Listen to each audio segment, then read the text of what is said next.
love pillies because it's such a universal bait for beach fishing, estuary fishing, offshore fishing. And when you do bait up that whole pilchard, just what sort of rig do you need to use? Well, today I'm going to show you a couple of different varieties. Some that I love, and of course even one that I'm going to make up with a pair of good old-fashioned pliers. Let's get into it. So the whole idea of this is to cover the majority of the pilchard with the hooks embedded. You want to keep the eye facing up towards the top of the hook, obviously towards the swivel, because fish don't swim backwards, right? So they've got to go forward. And if a fish comes in and bites the tail, he'll get the taste of it, and the next hook will generally hook him.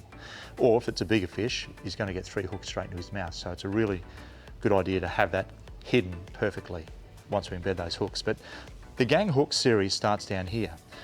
This one here has a bent eye, as you can see.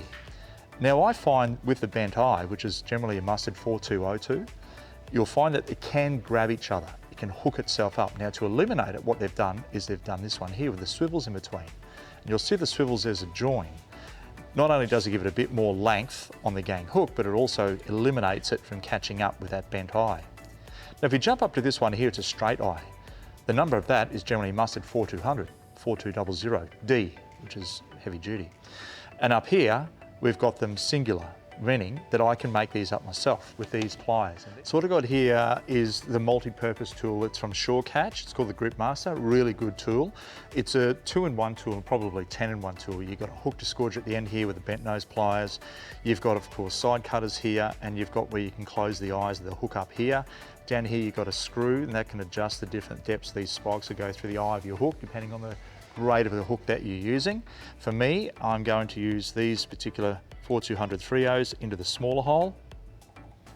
Push down, look at that.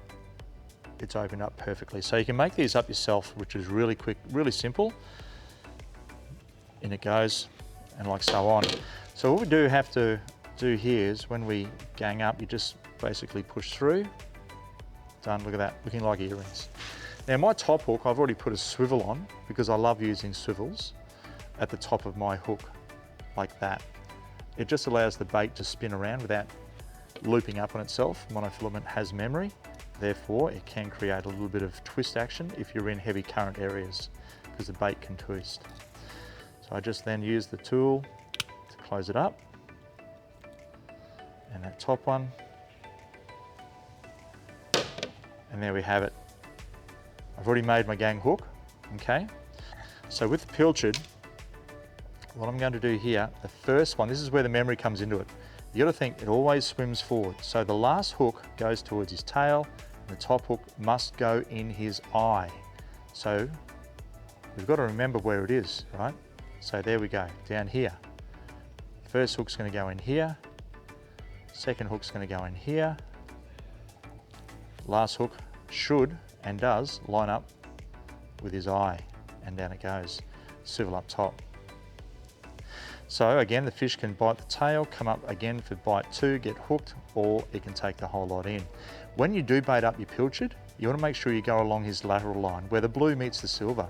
That's the most thickest part and heaviest part of the fish. Down the gullet section, your hook will fall out. Up the top end, there's a good chance it'll rip up top. You want to be more centralised. So along that lateral line is spot on.